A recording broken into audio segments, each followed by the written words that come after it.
Желіде жедел хабар: Қазақстанға белгілі адам қайтыс болды.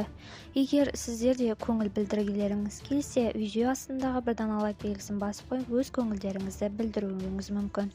Ендеше біз бастадық. Танымал композитор Арман Дүйсен қайтыс болды.